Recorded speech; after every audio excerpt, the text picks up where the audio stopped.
Hi ಎಲ್ಲರಿಗೂ ನಮಸ್ಕಾರಗಳು. Welcome back to Shweta blogs Kannada. ಈ ಒಂದು ಮಿನಿ ಬ್ಲಾಗ್ನ ಲೇಟಾಗಿ ಅಪ್ಲೋಡ್ ಮಾಡ್ತಿದ್ದೀನಿ, ಸ್ವಲ್ಪ ಬ್ಯುಸಿ ಇದೆ. ಹಾಗಾಗಿ ಈ ಒಂದು ಮಿನಿ ಬ್ಲಾಗ್ ಬಂದುಬಿಟ್ಟು ಫಾದರ್ಸ್ ಡೇಯ ಒಂದು ಮಿನಿ ಬ್ಲಾಗ್ ಆಗಿರುತ್ತೆ. ಫಾದರ್ಸ್ ಡೇ ಅಂತ ಹೇಳಿದ್ರೆ ಎಲ್ಲ ಮಕ್ಕಳಿಗೂ ಒಂಥರ ವಿಶೇಷವಾದಂತಹ ದಿನ, ಹಬ್ಬದ ಥರನೇ ಆಗಿಬಿಟ್ಟಿರುತ್ತೆ. ನನ್ನ ಮಕ್ಕಳಿಗೂ ಸಹಿತ ಅದೇ ಥರನೇ ಫಾದರ್ಸ್ ಡೇಗೋಸ್ಕರ ಕಾಯ್ತಿರ್ತಾರೆ, ಇಲ್ಲ ಅವ್ರ ಅಪ್ಪನ ಬರ್ತ್ಡೇಗೋಸ್ಕರ ಕಾಯ್ತಿರ್ತಾರೆ. ಫಾದರ್ಸ್ ಡೇ ಬಂದಿರೋದು ಭಾನುವಾರ ಬೇರೆ ಆಗಿಬಿಟ್ಟಿದೆ, ಆಚೆ ಹೋಗಬೇಕಿತ್ತು, ಯೋಗ ಡೇ ಬಂದಿದೆ, ಸ್ಕೂಲಲ್ಲಿ ಪ್ರೋಗ್ರಾಮು ಸಹಿತ ಇತ್ತು.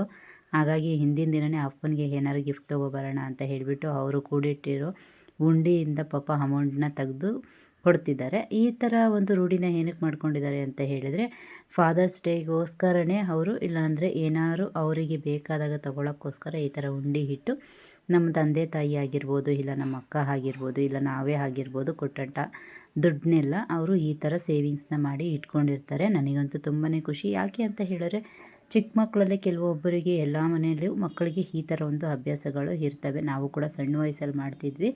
ಹಾಗಾಗಿ ನನ್ನ ಮಕ್ಕಳಿಗೂ ಸಹಿತ ಈಗ ಆ ಥರ ಒಂದು ರೂಢಿನ ಹಸ್ಬೆಂಡು ರೂಢಿ ಮಾಡಿದ್ದಾರೆ. ತುಂಬಾ ಖುಷಿ ಆಗುತ್ತೆ. ಮನೇಲಿ ಯಾರಾದರೂ ಒಬ್ಬರು ಈ ಥರ ಒಂದು ಅಭ್ಯಾಸನ ಮಕ್ಕಳಿಗೆ ಕಲಿಸೋದ್ರಿಂದ ಅವರು ಒಳ್ಳೆಯ ಅಭ್ಯಾಸನ ರೂಢಿ ಮಾಡ್ಕೊಳ್ತಾರೆ. ಹಾಗಾಗಿ ಅವನು ಕೌಂಟ್ ಮಾಡ್ತಾಯಿದ್ದೆ, ಏನು ತೊಗೊಳ್ತೀಯ ಅಂತ ನಾನು ಕೂಡ ಕ್ವಶನ್ಸ್ನ ಮಾಡ್ತಿದ್ದೆ. ಬಟ್ ಅವನು ಹೇಳ್ತಿದ್ದ, ಸರ್ಪ್ರೈಸ್ ಅಮ್ಮ, ನನಗೇನೋ ತೊಗೊಳ್ಬೇಕು ಅಂತ ಅನಿಸಿದೆ, ನಾನು ಹೇಳ್ತೀನಿ ಅಂತಿದ್ದ. ನನಗೂ ಕೂಡ ಕೊಡಿಸು, ಅಪ್ಪಂಗೆ ಫಾದರ್ಸ್ ಡೇ ಅಂತ ಕೊಡಿಸ್ತಿದ್ಯಲ್ಲ ಅಂದೆ. ಸರಿ ಅಂತ ಹೇಳ್ತಿದ್ರು.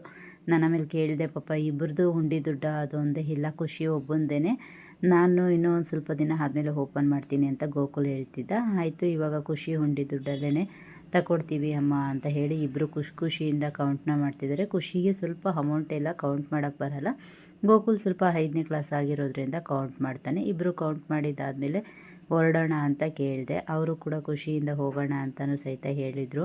ಫಾದರ್ಸ್ ಡೇ ಅಂತ ಹೇಳಿದರೆ ಈ ಥರ ಮಕ್ಕಳಿಗೆ ಅಪ್ಪಂದಿರಿಗೆ ಮಕ್ಕಳು ಗಿಫ್ಟ್ ಕೊಡೋದು ಅಂತ ಹೇಳಿದ್ರೆ ಎಷ್ಟು ಖುಷಿ ಇರುತ್ತೆ ಅಲ್ವಾ. ನನಗಂತೂ ತುಂಬಾ ಖುಷಿ ಆಯಿತು. ಎಲ್ಲಿಗೆ ಕರ್ಕೊಂಡು ಹೋಗ್ತಿದ್ದಾರೆ ಅಂತ ನೋಡಿದರೆ ಚಪ್ಪಲಿ ಶಾಪಿಗೆ ಕರ್ಕೊಂಡು ಬಂದಿದ್ದಾರೆ. ತುಂಬಾ ಖುಷಿ ಆಯಿತು ಮಕ್ಕಳಿಗೆ. ತಂದೆ ತಾಯಿ ಕಷ್ಟನ ಮಕ್ಕಳು ಈ ರೀತಿ ಎಲ್ಲರ ಮನೇಲೂ ಅರ್ಥ ಮಾಡ್ಕೊಂಡ್ಬಿಟ್ರೆ ತುಂಬ ಖುಷಿ ಆಗುತ್ತಲ್ವ. ನನಗಂತೂ ತುಂಬ ಖುಷಿ ಆಯಿತು. ಅವರಪ್ಪ ರೀಸೆಂಟಾಗಿ ಚಪ್ಪಲಿನೂ ಸ್ವಲ್ಪ ಇದಾಗಿತ್ತು, ತೊಗೋಬೇಕು ಅಂತ ಇದ್ದರು. ಗೋಕುಲು ಅವರು ಇದನ್ನು ಅರ್ಥ ಮಾಡಿಕೊಂಡು ತೊಗೊಂಡು ಬಂದಿದ್ದಾನೆ. ಇನ್ನು ಬೆಳಗ್ಗೆ ಆಯಿತು. ಬೆಳಗ್ಗೆ ಆದಮೇಲೆ ಎದ್ದಿದ ತಕ್ಷಣ ವಿಶ್ ಮಾಡಿಬಿಟ್ಟು ಸ್ಕೂಲಿಗೆ ಕೂಡ ರೆಡಿ ಆಗಿದ್ದರು.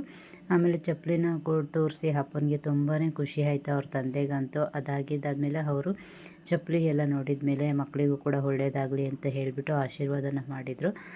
ನಾವು ತಂದೆ ತಾಯಿ ಮಕ್ಕಳಿಗೆ ಈ ರೀತಿ ಒಳ್ಳೆಯ ಬುದ್ಧಿನ ಕಲಿಸ್ಬೇಕು. ಹೌದು, ಖುಷಿ ಆಯಿತು. ಆಮೇಲೆ ಗೋಕುಲ್ ಒಂದು ಸಣ್ಣದಾದಂತಹ ವಾಕ್ಯನ ಹೇಳ್ತಾನೆ. ಜಗತ್ತಿನಲ್ಲಿ ಯಾವ ವ್ಯಕ್ತಿಯ ಕಾಲನ್ನು ಹಿಡಿಯುವ ಸಂದರ್ಭ ಬರುವುದಿಲ್ಲ. ಐ ಲವ್ ಯು ಪಪ್ಪ, ಹ್ಯಾಪಿ ಫಾದರ್ಸ್ ಡೇ. ನಮ್ಮ ಮನೆಯ ಫಾದರ್ಸ್ ಡೇ ಬ್ಲಾಗ್ ಈ ರೀತಿ ಇತ್ತು. ನಿಮ್ಮ ಮನೆಯಲ್ಲೆಲ್ಲ ಹೇಗಿತ್ತು ಅಂತ ಹೇಳಿ ಕಮೆಂಟ್ ಬಾಕ್ಸಲ್ಲಿ ತಿಳಿಸಿ. ಇವತ್ತಿನ ಮಿನಿ ಬ್ಲಾಗ್ ಇದಾಗಿರುತ್ತೆ.